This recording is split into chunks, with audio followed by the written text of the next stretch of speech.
dentro de un horno de fuego ardiendo.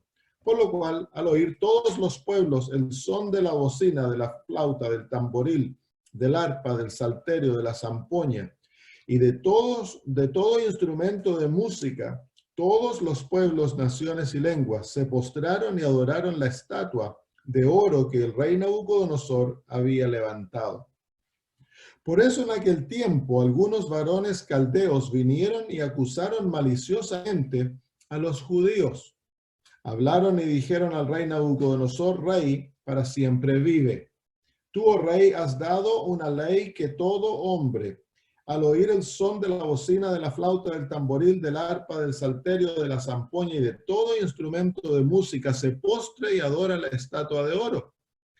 Y el que no se postre y adore sea echado dentro de un horno de fuego ardiendo. Hay unos varones judíos, los cuales pusiste sobre los negocios de la provincia de Babilonia, Sadrach, Mesach y Abednego. Estos varones, oh rey, no te han respetado, no adoran tus dioses, ni adoran la estatua de oro que has levantado. Entonces Nabucodonosor dijo con ira y con enojo que trajesen a Sadrach, Mesach y Abednego. Al instante fueron traídos estos varones delante del rey. Habló Nabucodonosor y les dijo, ¿es verdad, Sadrach, Mesach y Abednego, que vosotros no honráis a mi Dios, ni adoráis la estatua de oro que he levantado? Ahora pues estáis dispuestos para que al oír el son de la bocina, de la flauta, del tamboril, del arpa, del salterio, de la zampoña y de todo instrumento de música, os postréis y adoréis la estatua que he hecho, porque si no la adoráis, en la misma hora seréis echados en medio de un horno de fuego ardiendo. ¿Y quién y qué Dios será aquel que os libre de mis manos? Sadrach, Mesach y Abednego respondieron al rey Nabucodonosor diciendo, no es necesario que te respondamos sobre este asunto. He aquí nuestro Dios, a quien servimos, puede librarnos del horno de fuego ardiendo, y de tu mano, oh rey, nos librará. Y si no, sepas, oh rey, que no serviremos a tus dioses, ni tampoco adoraremos la estatua que has levantado. Entonces Nabucodonosor se llenó de ira, y se demudó el aspecto de su rostro contra Sadrach, Mesach y Abednego, y ordenó que el horno se calentase 7 veces más de lo acostumbrado. Y mandó a hombres muy vigorosos que tenía en su ejército que atasen a Sadrach, Mesach y Abednego para echarlos en el horno de fuego ardiendo. Entonces estos varones fueron atados con sus mantos, sus calzas, sus turbantes y sus vestidos y fueron echados dentro del horno de fuego ardiendo. Y como la orden del rey era apremiante y lo habían calentado mucho, la llama del fuego mató a aquellos que habían alzado a Sadrach, Mesach y Abednego. Y estos 3 varones, Sadrach, Mesach y Abednego, cayeron atados dentro del horno de fuego ardiendo. Entonces el rey Nabucodonosor se espantó y se levantó apresuradamente y dijo a los de su consejo, ¿no echaron a 3 varones atados dentro del fuego? Ellos respondieron al rey, es verdad, oh rey. Y él le dijo, he aquí yo veo 4 varones sueltos que se pasean en medio del fuego sin sufrir ningún daño. Y el aspecto del cuarto es semejante a los hijos de los dioses. Entonces Nabucodonosor se acercó a la puerta del horno de fuego ardiendo y dijo, Sadrach, Mesach y Abednego, siervos del Dios Altísimo, salid y venid. Entonces Sadrach, Mesach y Abednego salieron de en medio del fuego, y se juntaron los sátrapas, los gobernadores, los capitanes y los consejeros del rey para mirar a estos varones como el fuego no había tenido poder alguno sobre sus cuerpos, ni aun el cabello de sus cabezas se habían quemado. Sus ropas estaban intactas y ni siquiera olor de fuego tenían. Entonces Nabucodonosor dijo, bendito sea el Dios de ellos, Sadrach, Mesach y Abednego, que envió su ángel y libró a sus siervos que confiaron en él y que no cumplieron el edicto del rey y entregaron sus cuerpos antes que servir y adorar a otro Dios que su Dios. Por lo tanto, decreto que todo pueblo, nación o lengua que dijere blasfemia contra el Dios de Sadrach, Mesach y Abednego, sea descuartizado y su casa convertida en muladar, por cuanto no hay Dios que pueda librar como este. Entonces el rey engrandeció a Sadrach, Mesach y Abednego en la provincia de Babilonia. Una historia bien conocida entre nosotros. Historia de niños, por lo general, se la contamos a los niños. Una historia que nos enseña la fidelidad de estos tres muchachos. Pero esta historia va más allá de una simple historia, es una historia real. Esto ocurrió, no es una historia creada simplemente para enseñar unas lecciones morales. Son hechos reales que fueron escritos por Daniel, pero tienen un propósito profético. Y vamos a ver eso, vamos a estudiarla hoy desde el punto de la profecía. El capítulo 3 es lo que está detrás del capítulo 13 en el libro de Apocalipsis. Es el fundamento, es lo que es la base del capítulo 13 de Apocalipsis, desde los versículos 11 en adelante. Si vamos a Apocalipsis capítulo 13, versículos 11 en adelante, ustedes se van a dar cuenta que el lenguaje de Daniel, capítulo 11 al capítulo 3, está detrás de lo que Juan está escribiendo.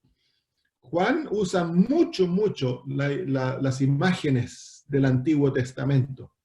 Y la hermana de White dice de que el libro de Apocalipsis es una conclusión a todas las Sagradas Escrituras. Así que se encuentra en el libro de Apocalipsis lenguajes, frases, nociones que nos dan, que nos guían al Antiguo Testamento para que entendamos de dónde el apóstol Juan está extrayendo sus profecías o dónde las está fundamentando, las historias del Antiguo Testamento, para que nosotros vayamos allá, las estudiemos y así podamos comprenderlas. Versículo 11 del capítulo 13 de Apocalipsis dice: después vi otra bestia que subía de la tierra y tenía 2 cuernos, semejante a los de un cordero, pero hablaba como dragón. Y ejerce toda la autoridad de la primera bestia en presencia de ella, y hace que la tierra y los moradores de ella adoren a la primera bestia cuya herida mortal fue sanada. Las 2 bestias de Apocalipsis capítulo 13. La primera bestia que sale del mar es el papado. La segunda bestia que sale de la tierra es los Estados Unidos de Norteamérica, en 2 fases. Ambas tienen 2 fases. El papado es la unión de 2 poderes, el poder político y el poder religioso. Y Estados Unidos es la desunión, mantiene separados estos 2 poderes, el poder político y el poder religioso, pero en el tiempo del fin, estos 2 poderes van a ser unidos. En el poder religioso del papado es el catolicismo, y el poder religioso de los Estados Unidos es el protestantismo. Entonces dice en el versículo 13, también hace grandes señales de tal manera que aún hace descender fuego del cielo a la tierra delante de los hombres. Y miren el resultado de este versículo 14. Y engaña a los moradores de la tierra con las señales que se les ha permitido hacer en presencia de la bestia, mandando a los moradores de la tierra que le hagan imagen a la bestia que tiene la herida de espada y vivió. ¿Se fijan aquí la imagen? Entonces aquí se encuentra, para entender lo que está ocurriendo aquí, nosotros debemos entender primero el capítulo 3 de Daniel, porque de ahí viene esta profecía. Y luego dice, y se le permitió infundir aliento a la imagen de la bestia para que la imagen hablase e hiciese matar a todo el que no la adorase. ¿Se fijan que el mismo tema en Daniel 3, también a los que no adoran a la imagen tienen pena de muerte? Y hacía que a todos, en Daniel 3 también, todos participan, todo el mundo, pequeños, grandes y ricos, pobres y libres y esclavos, se les pusiese una marca en la mano derecha o en la frente. Nosotros vamos a ver que detrás de la imagen de Daniel también se encuentra esta marca. Y que ninguno pudiese comprar ni vender, sino que el que tuviese la marca o el nombre de la bestia, o el número de su nombre. Y aquí hay sabiduría, el que tiene entendimiento cuente el número de la bestia, pues es número de hombre y su número es 666. Así que aquí se encuentra también el concepto de Babilonia en Daniel capítulo 3 y en Apocalipsis 13, la unión de estos dos poderes, de estas dos bestias. También en la Biblia se la llama Babilonia. Apocalipsis capítulo 17, si ustedes vienen, se ve a la ramera sentada sobre la bestia. Y la bestia y la ramera en el capítulo 5, en el versículo 5 dice, y en su frente un nombre escrito, un misterio, Babilonia la grande, la madre de las rameras y de las abominaciones de la tierra. ¿Y quién es esta Babilonia? ¿Quién es esta prostituta que tiene hijas? Es la unión del catolicismo con el protestantismo y con el espiritismo. Esta es la Babilonia final. Babilonia, el rey del norte, es el poder religioso. ¿Se acuerdan que lo estudiamos? Esta es la Babilonia final y es la Babilonia que enfuerza la adoración de esta imagen. Entonces vamos de vuelta a Daniel capítulo 3 y vamos a desmenuzar un poquito aquella profecía. Seguramente no vamos a alcanzar a hacerlo todo hoy, lo vamos a hacer en 2 reuniones. Dice el rey, versículo 1, el rey Nabucodonosor, que es el rey de Babilonia, hizo una estatua de oro cuya altura era de 60 codos y su anchura de 6 codos. ¿Cuál en el lenguaje profético, cómo se llama un rey o un reino? Se lo llama una bestia, ¿no? Entonces aquí tenemos que la bestia de Babilonia crea una imagen y la imagen es hecha, se nos dan las medidas, es 60 codos de alto y 6 codos de ancho. Y dice, y el material del cual fue hecho es el oro. Ahora, esta imagen es una imagen de rebelión. ¿Por qué es una imagen de rebelión? Bueno, cuando nosotros entendemos que en el capítulo 2, Nabucodonosor tuvo un sueño de una imagen metálica, ¿se acuerdan? Y en ese sueño, Babilonia era tan solo la cabeza de oro, ¿se acuerdan? Luego venía el pecho y los brazos de plata, luego venía el vientre y los muslos de bronce, luego las piernas de hierro y los pies de hierro mezclado con barro.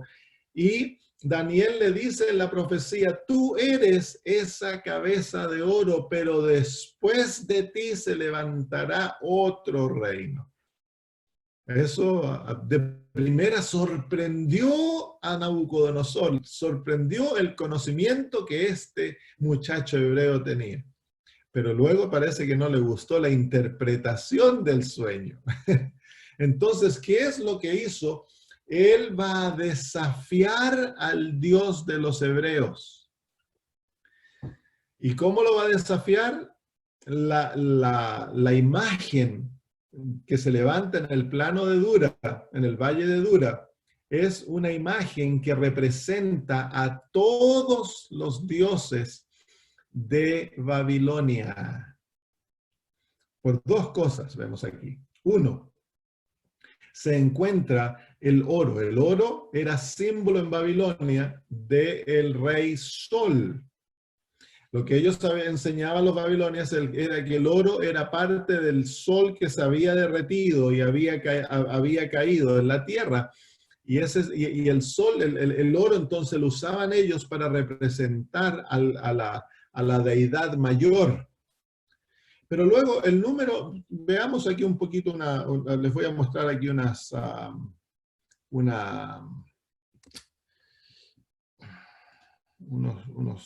fotitos para que entiendan. ¿Ven eso? Si lo ven, muéstrenme, ¿sí? Ya. Entonces aquí tenemos que la estatua es hecha de oro, símbolo del sol. Pero las medidas, 6 de ancho por 60 de alto, 60 codos por 6 de ancho, si ustedes tienen las medidas en medidas modernas, entonces no se van a dar cuenta de esto. Pero en el lenguaje, en el hebreo o en el arameo, se dan las medidas en codos. Son 60 codos por 6 codos. Ahora, el 60 por 6, si lo multiplicamos, el sistema babilonio, nosotros tenemos el sistema decimal, está basado en el número de 10. Nosotros contamos de 1 a 10 y luego se va repitiendo. Ellos, su sistema estaba basado en el número 6. Sextimal me parece que se llama. Y si tú multiplicas 6 por 6 te da el número 360, que para ellos era un número sagrado y representaba a todos sus dioses. ¿Por qué? Porque para ellos el número 360 representaba todo el tiempo, porque el año tenía 360 días, y representaba todo el espacio, porque la circunferencia tiene 360 grados, y ellos al mirar el universo lo veían como un círculo. Entonces el círculo de 360 grados representaba todo el espacio, y el año representaba, es decir, también los días, 360 representa todo el espacio, todo el tiempo, todo el año estaba incluido en el número 360. Entonces lo que ellos hicieron, a cada día le asignaban un dios, cada 10 días tenían un dios mayor. Así que los tenían 360 deidades y tenían 36 deidades mayores. Entonces, ¿qué es lo que está haciendo aquí Nabucodonosor? Es simplemente, él levanta una estatua, una imagen que es una imagen de rebelión contra la palabra de Dios. Y es una imagen en la cual, a través de la cual Nabucodonosor está confrontando todos los dioses de Babilonia contra el Dios del cielo. Mire, si vamos a Daniel 3, hay algunos versículos que nos indican en el versículo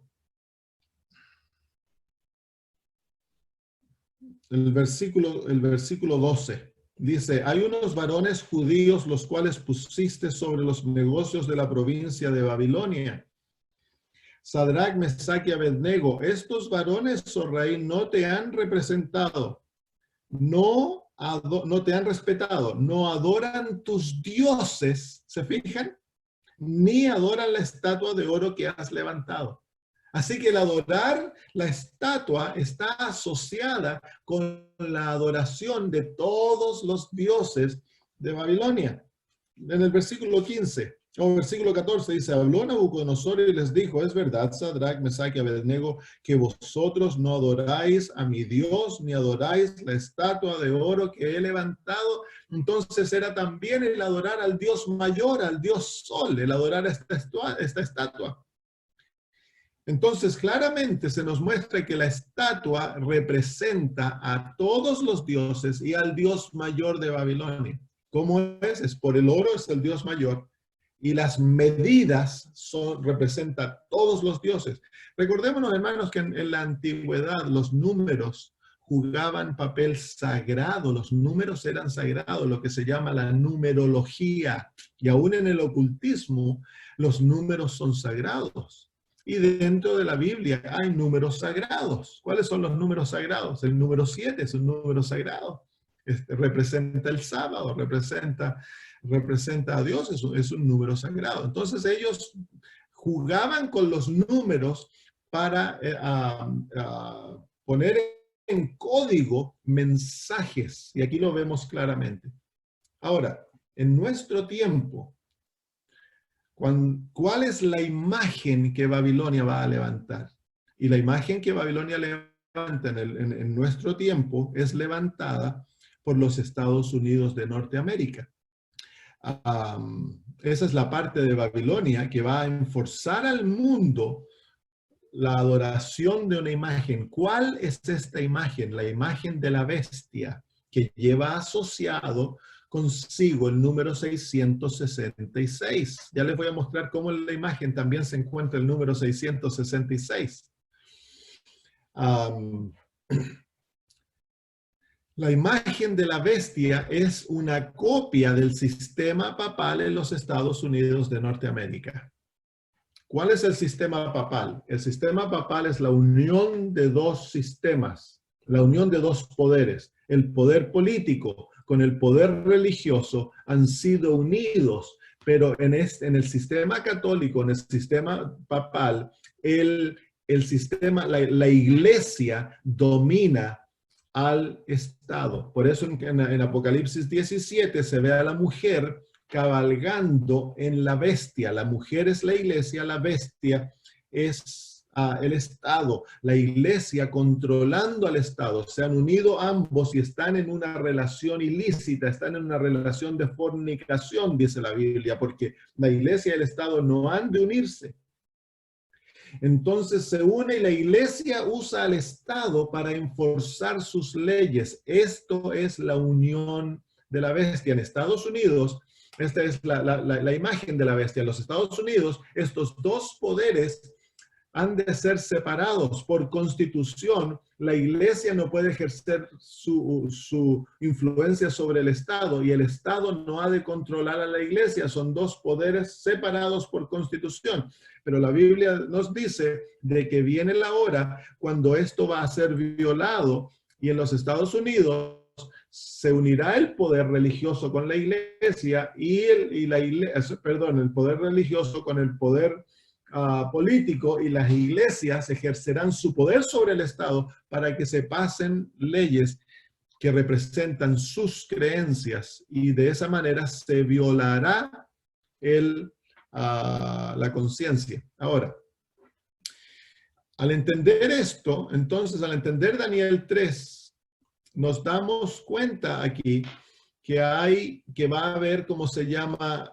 Lo que va a ocurrir. Daniel 3 nos presenta en una historia lo que va a ocurrir en profecía en el tiempo del fin. Y la imagen de la bestia en Apocalipsis 3 es una imagen de rebeldía contra Dios, porque va a enforzar mandamientos, va a enforzar una ley que va a violar la ley de Dios. Entonces es una imagen de rebeldía, es un sistema rebelde y va a forzar la conciencia de los seres humanos, forzándolos a adorar y a obedecer un sistema y una ley que está en contra, abierta, en violación de la ley de Dios. Así que eso es lo que está detrás. Ahora déjenme mostrarles cómo en esta historia se encuentra la marca 666, el número 666.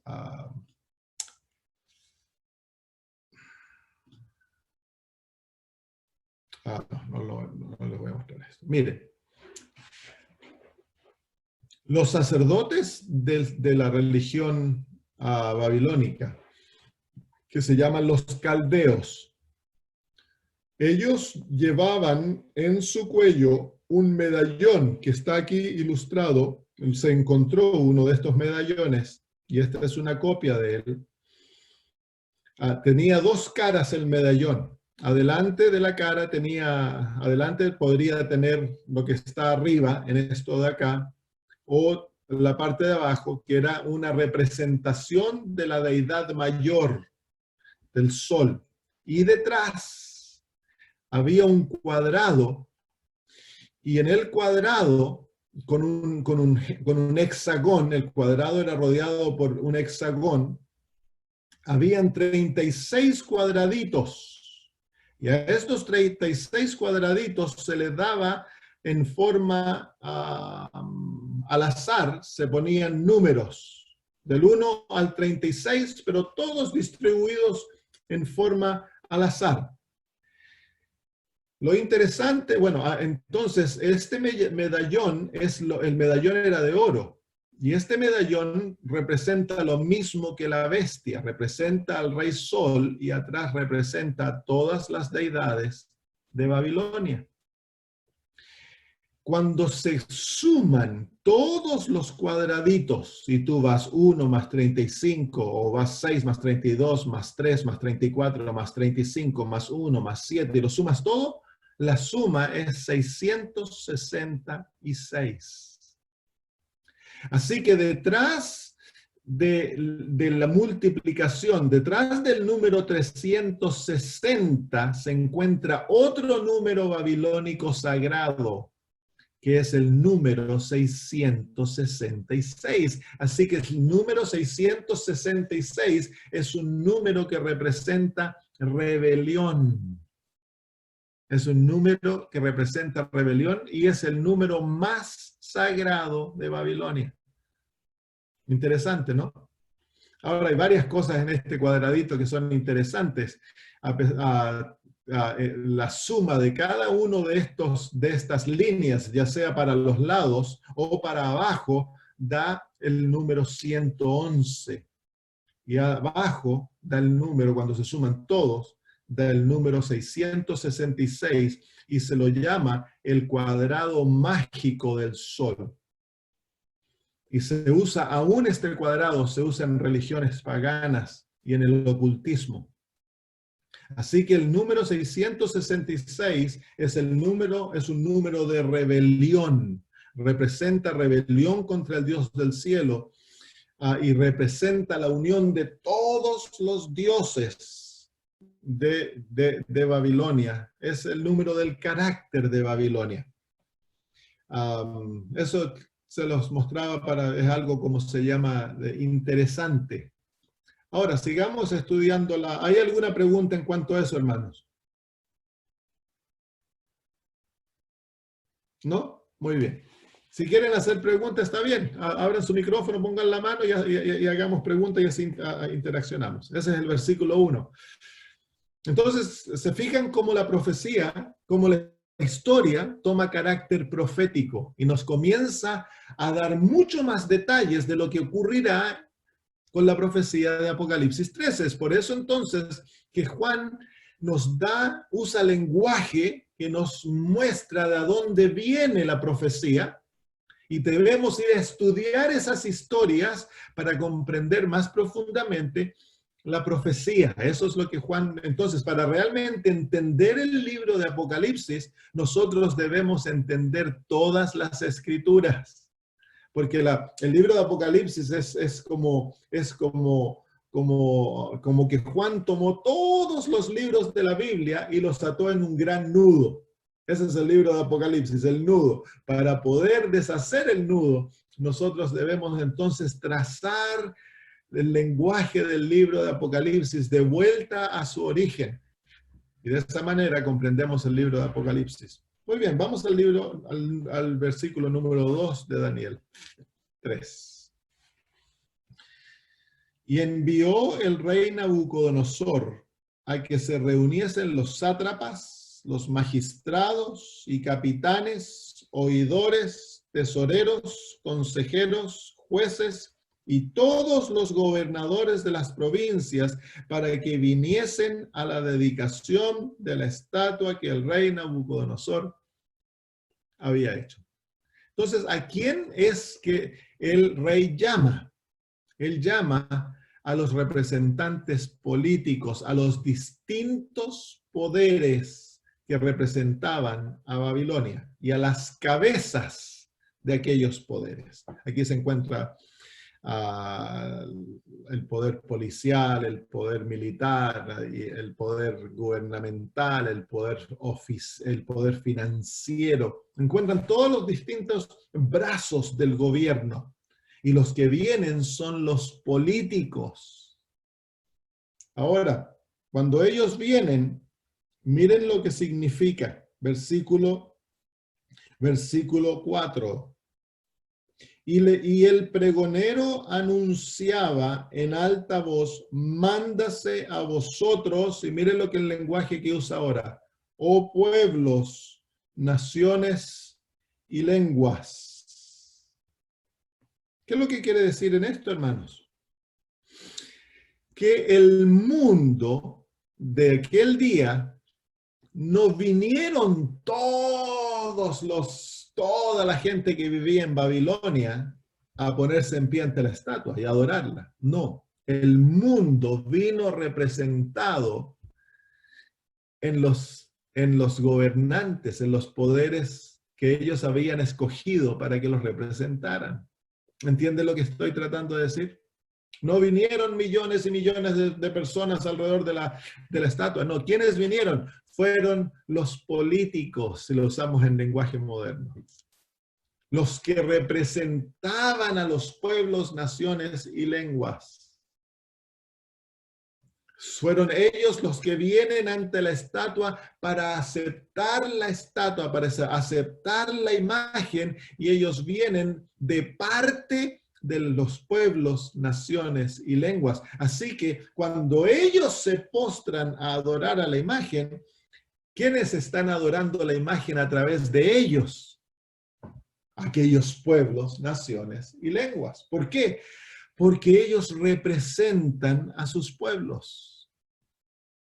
Es por eso que el sistema, a lo mejor nosotros en el mundo se ha perdido este asunto de entender el sistema de autoridad en el gobierno de Dios.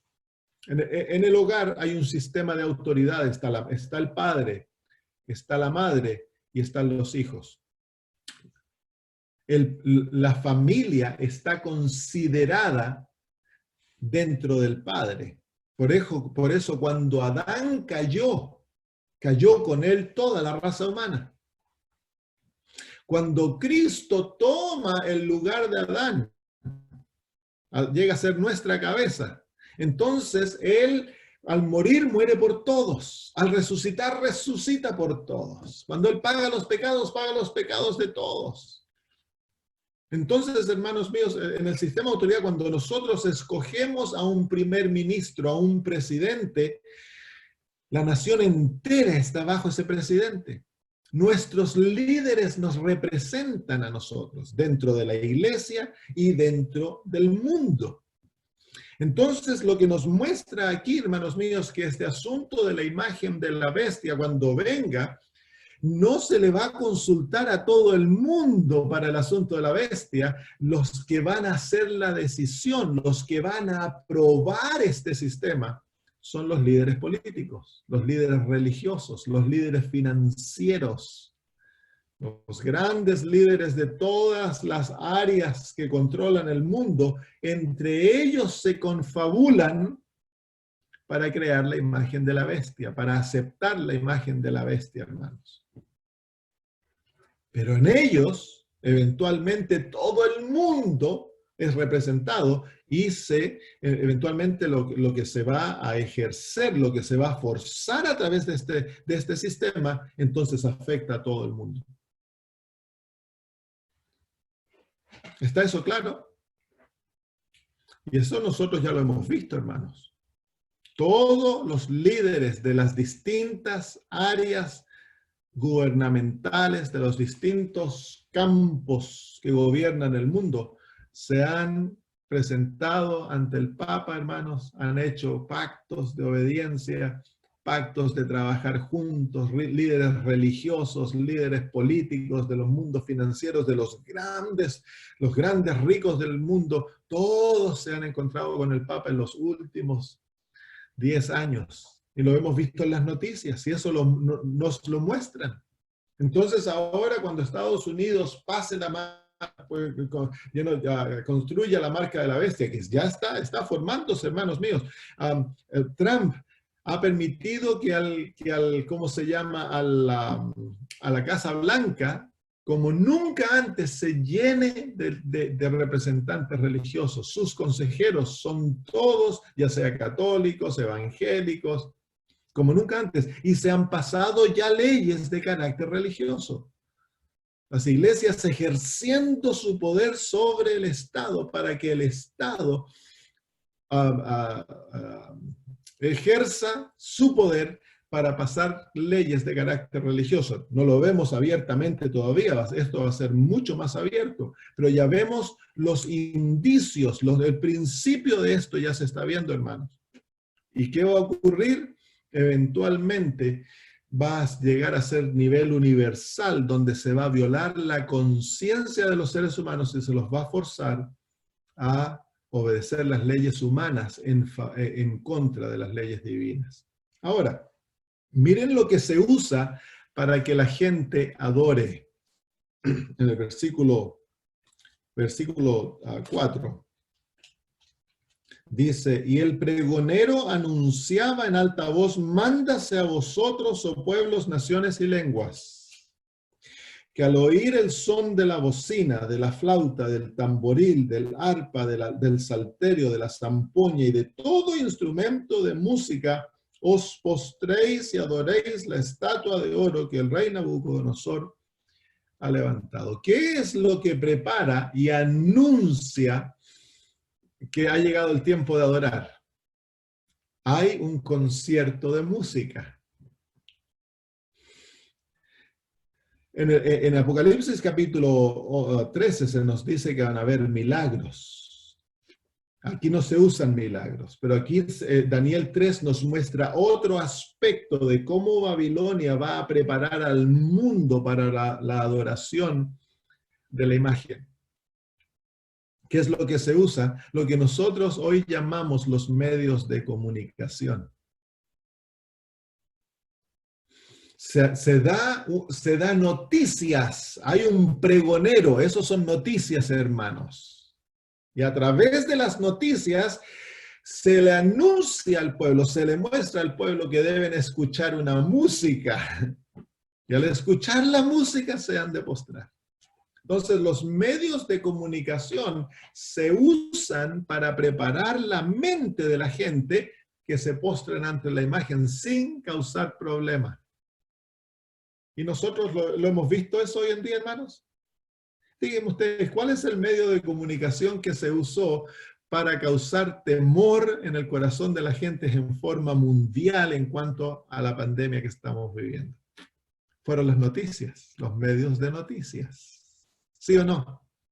Se controló la mente humana a través de los medios de noticias. Las noticias en todos lados diciendo exactamente lo mismo. No había ningún enfermo cuando las noticias comenzaron a decir que era pandemia. Y en el mundo no habían casi enfermos. Había comenzado en la China y ya estaban hablando de pandemia y comenzaron a crear un estado de caos. La gente en Australia salió corriendo a comprar, se acabó el papel higiénico. Hubo un estado de caos. Y ahora en Sydney tenemos en este momento, me parece, 12 casos por día, 12, 17 casos por día. No ha muerto nadie en Sydney todavía desde la segunda ola. Pero aquí la gente está atemorizadísima. Los hermanos no quieren ir a la iglesia. ¿Por qué? Porque tienen temor de contagiarse. Y hay 17 casos por día.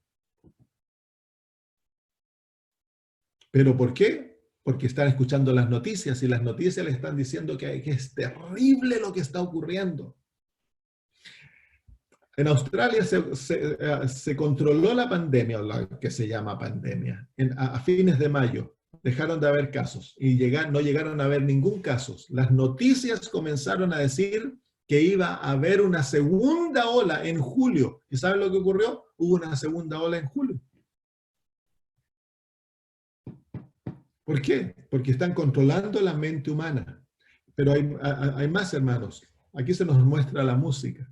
Y ahora nosotros vamos a ver 30, 40 años o más, cómo se ha usado la música para controlar a las masas.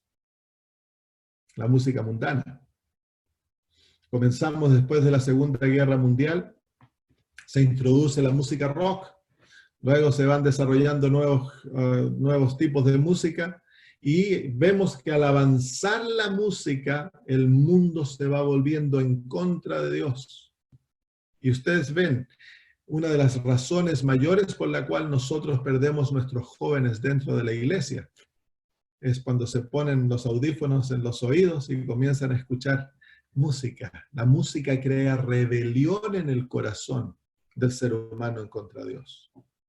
Destruye las barreras morales. Tiene un poder maravilloso la música, hermanos, ya sea para enseñar lo bueno o enseñar lo malo. Pero luego vienen los medios de comunicación tenemos los deportes, tenemos las películas. ¿Saben ustedes, hermanos míos, que hoy en día hay adventistas que creen que en los fantasmas y creen en las, ¿cómo se llama? En estas cosas que como adventistas por tantos años nunca hemos creído? ¿Y por qué es que lo creen? Es porque están mirando películas. Ellos no están aprendiendo a través de las Sagradas Escrituras. Ellos van a la iglesia el sábado de la mañana y el sábado de la noche se sientan a mirar una película por 1 hora y media, 2 horas. Y las películas hoy día están llenas de violencia, están llenas de inmoralidad, están llenas de, ¿cómo se llama?, de brujería. Y eso es lo que los jóvenes y los niños están absorbiendo. Eso, y no hay esperanza que un sermón de un pastor va a competir con una película, hermanos. Entonces se están destruyendo se ha destruido ya, hermanos míos, las barreras espirituales, las barreras morales, las barreras de la familia. Se han destruido. ¿Qué se está usando, por ejemplo, para distribuir en el mundo el asunto del homosexualismo?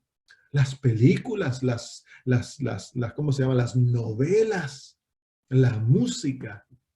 Entonces aquí claramente se nos muestra en Daniel 3 que Babilonia usa los medios de comunicación para controlar las masas. Y las masas, al escuchar la música, se postran como siervos. Nadie alega, excepto por 3 jóvenes que son símbolos del remanente, hermanos.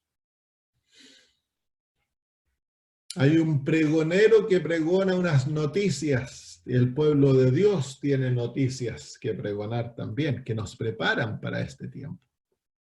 ¿Hay alguna pregunta en cuanto a eso? Ojalá que los adventistas del séptimo día aprendiéramos a apagar la televisión y los medios sociales, hermanos.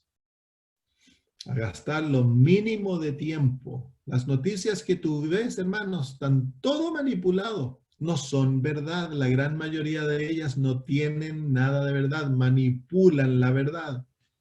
No sé si tú viste lo que pasó, por ejemplo, en Estados Unidos con Jorge Floyd. George Floyd, me parece George.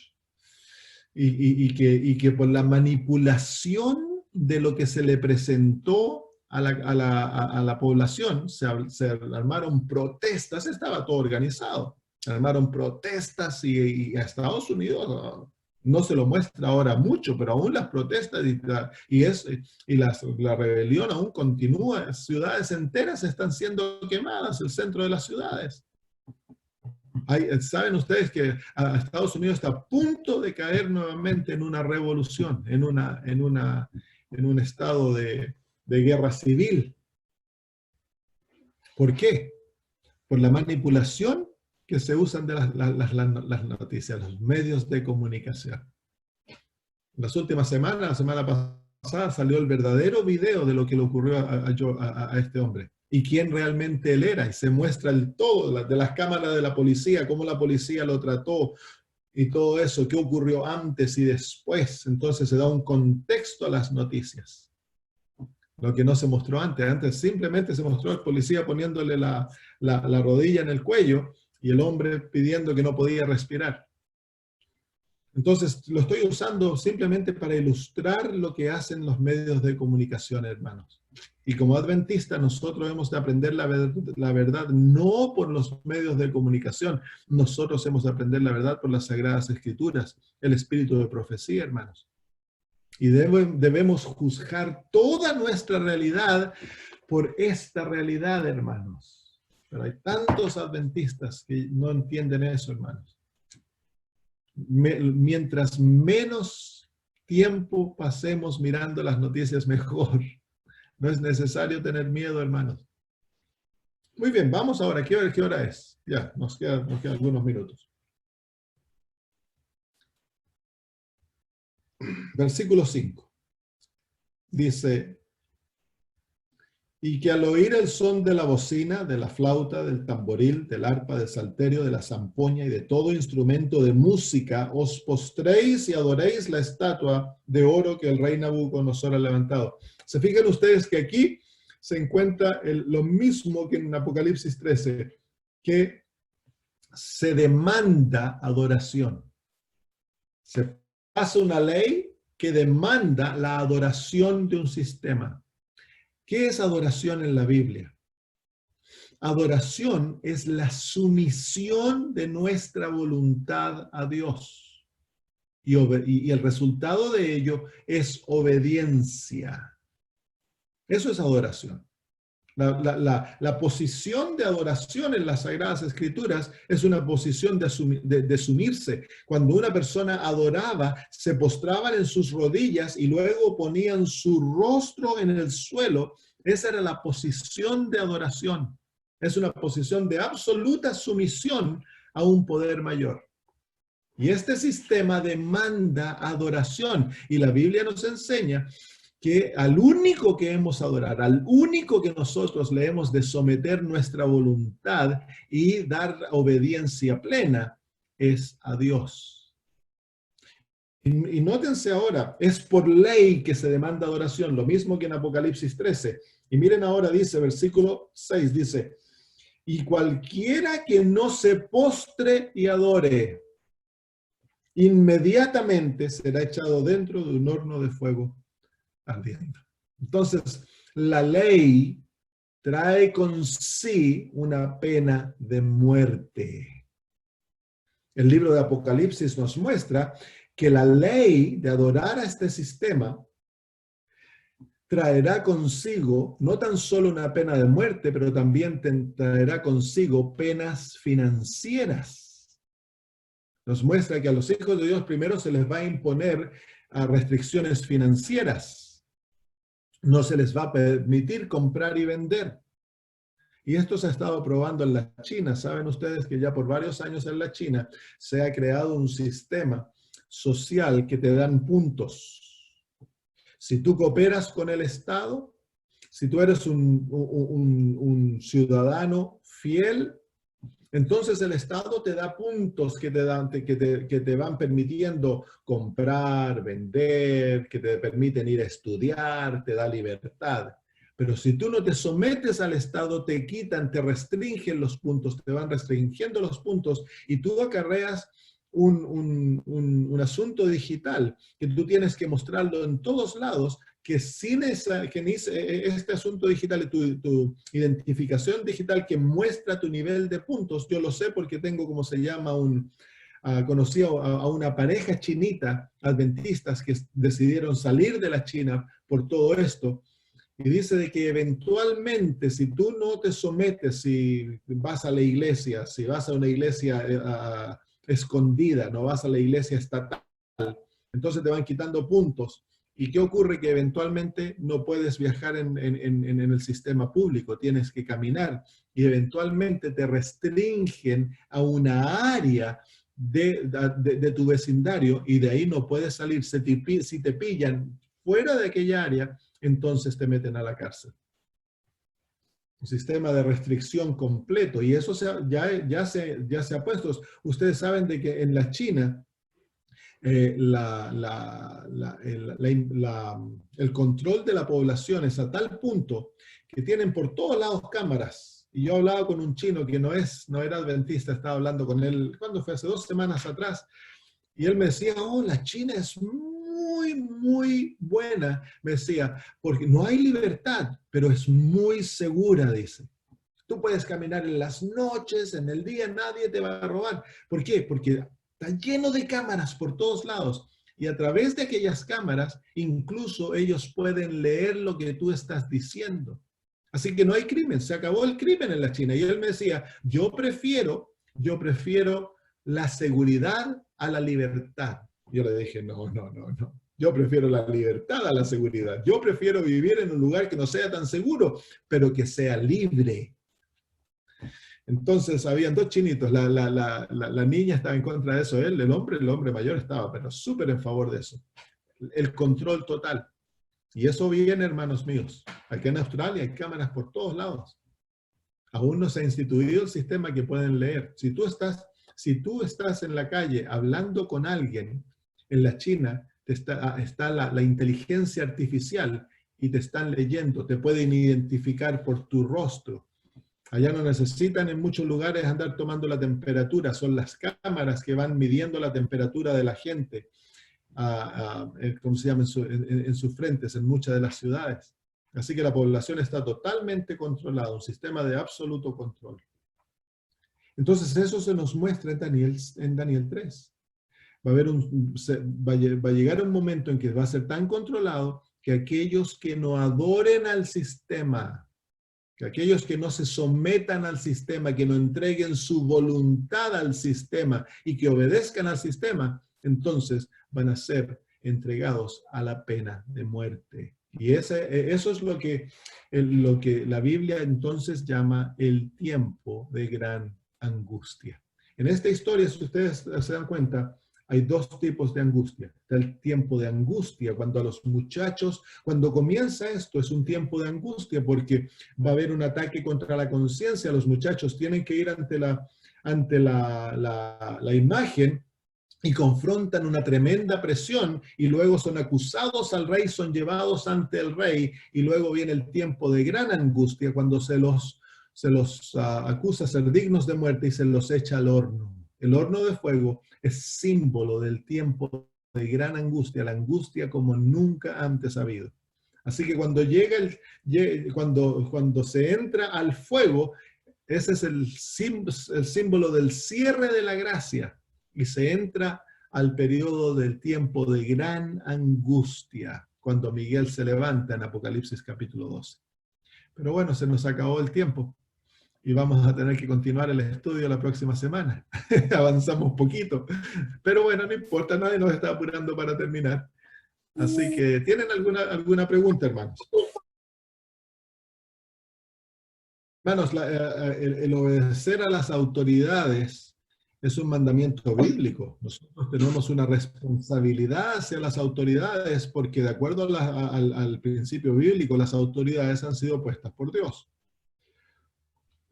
Pero obedecemos a las autoridades, somos buenos ciudadanos, pagamos nuestros impuestos, somos buenos trabajadores, no abusamos del sistema, somos honestos.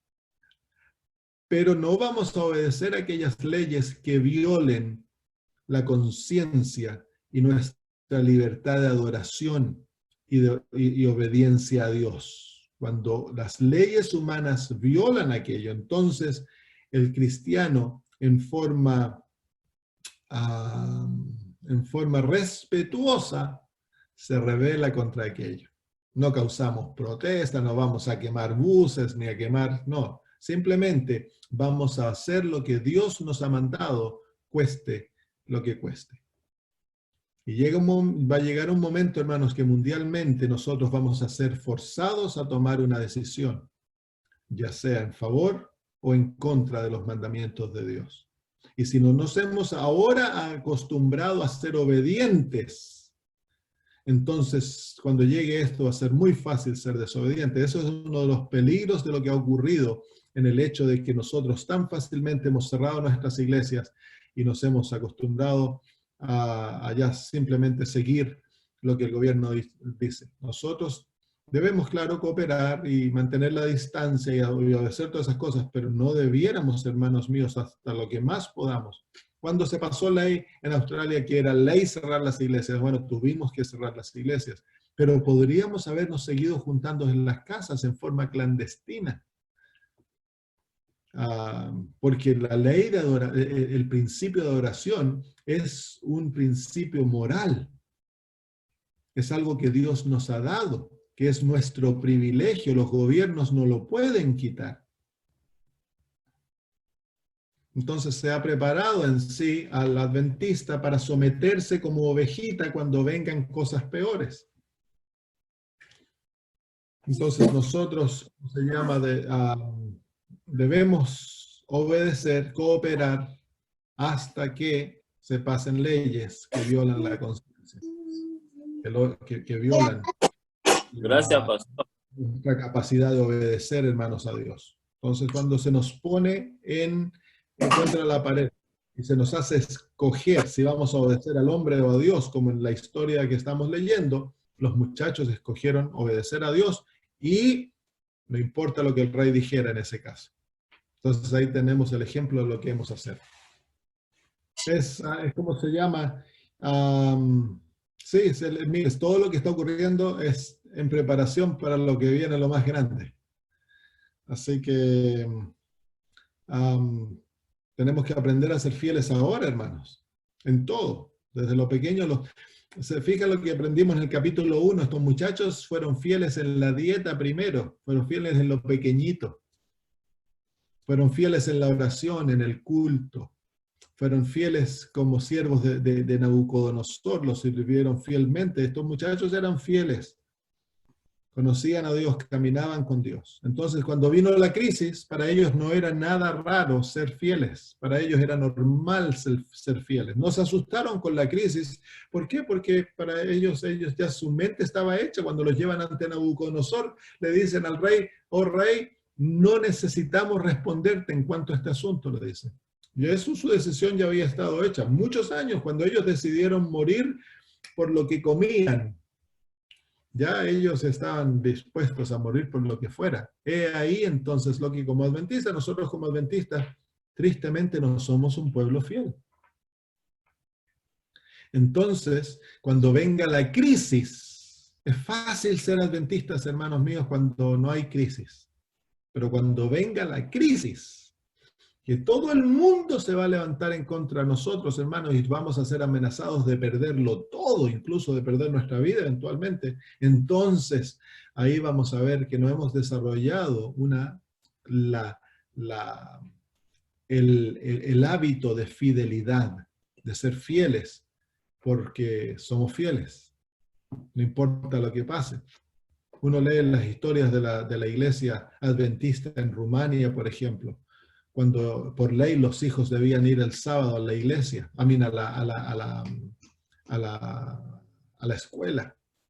Y los adventistas, muchos de ellos, hijos de pastores, iban a la escuela y todo eso, ponían excusas. Pero habían otros hermanos que eran fieles y les costó. Muchos terminaron en la cárcel, muchos fueron enviados a Siberia, muchos sufrieron, perdieron a sus hijos, pero eran fieles. Entonces nosotros debemos aprender a ser fieles. Si ahora que no hay presión, trabajas los días sábados. Si ahora que no hay presión, no pagas los diezmos.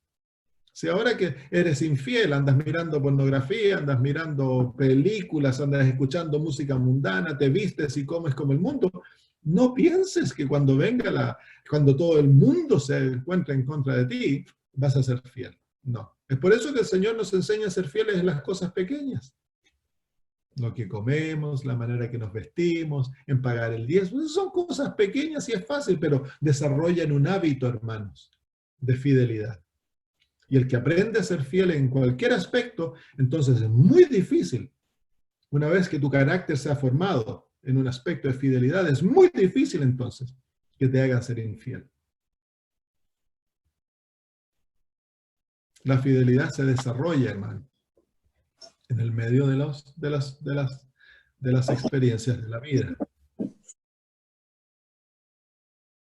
Gracias, hermano, por la pregunta. Sí, la pregunta, lo que usted está exponiendo es algo bueno, pero es ambos. No dejamos de alimentarnos, ni debemos dejar de compartir lo que tenemos, porque la ley del cielo es dad y se os dará.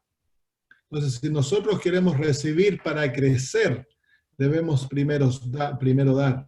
Si la iglesia si la iglesia debe tener vida, la iglesia debe ser misionera, porque si no la iglesia se muere, hermanos. Si ustedes lo único que hacen es ir a la iglesia, estudiar la escuela sabática, leer la Biblia y orar, se van a morir espiritualmente.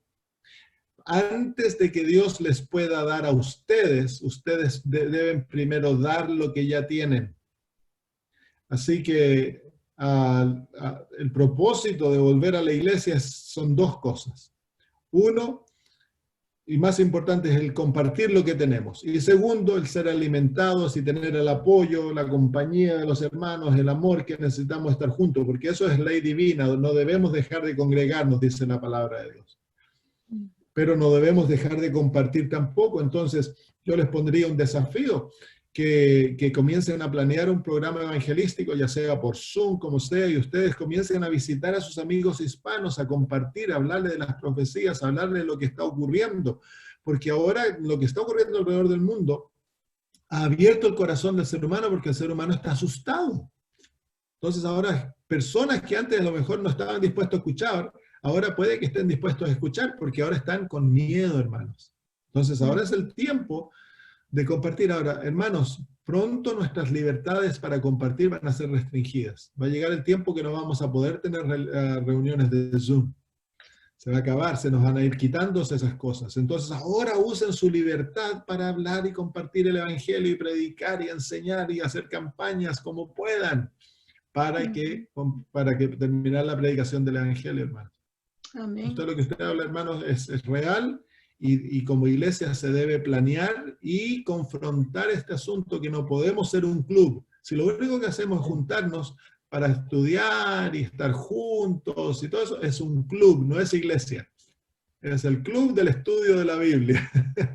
La iglesia es una entidad misionera. La hermana de White dice que la iglesia nació como una entidad misionera. Y cada uno que nace en el reino de Dios nace como un misionero, dice la hermana de White. Así que todos somos misioneros, todos hemos de predicar la palabra de Dios.